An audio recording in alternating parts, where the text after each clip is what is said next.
So I wanted to share some things that I know about investing with people, and I thought one of the important things to start out with would be talking about what an expense ratio is. So the question here is, do you pay for your 401k investments? Do you know how much you pay?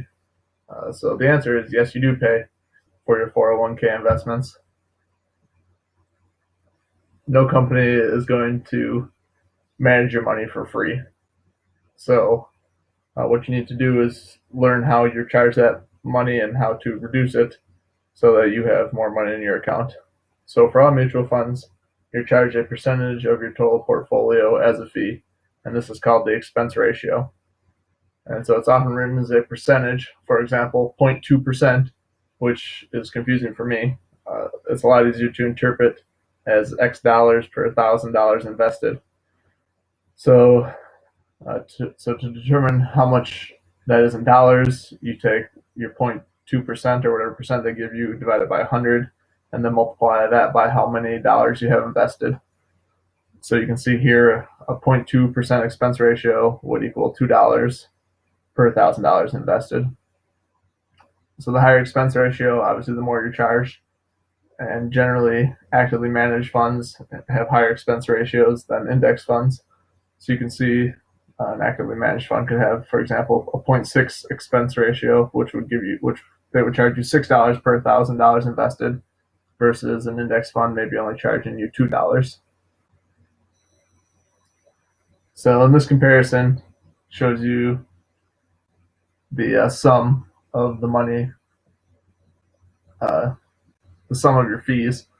So here again, you have your 0.2. You have to divide that by 100, gives you 0.002, and multiply that by your total, and you get your fee this year would be $4 for 0.2 expense ratio, but for over here it would be $12 because it's 3 times as much. And then so this column adds the sum fees for all the years. So 6 plus 4 is 10, 8 plus 10 is 18, and same over here.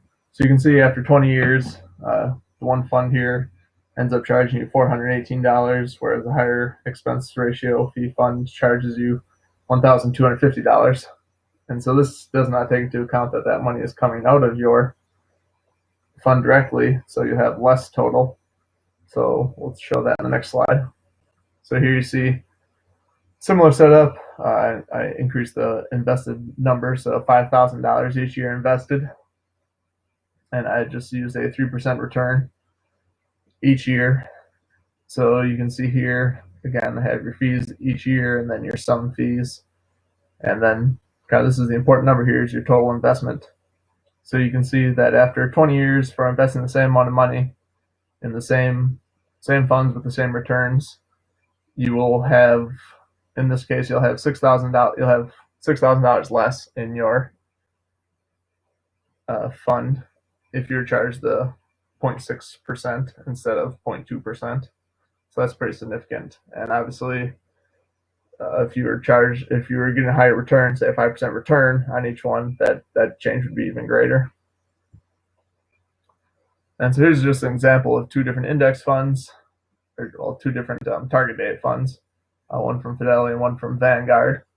And you see that one has an expense ratio of 0.75, so $7.50 per $1,000 invested, and Vanguard has an expense ratio of 0.18%, so $1.80 per $1,000 invested.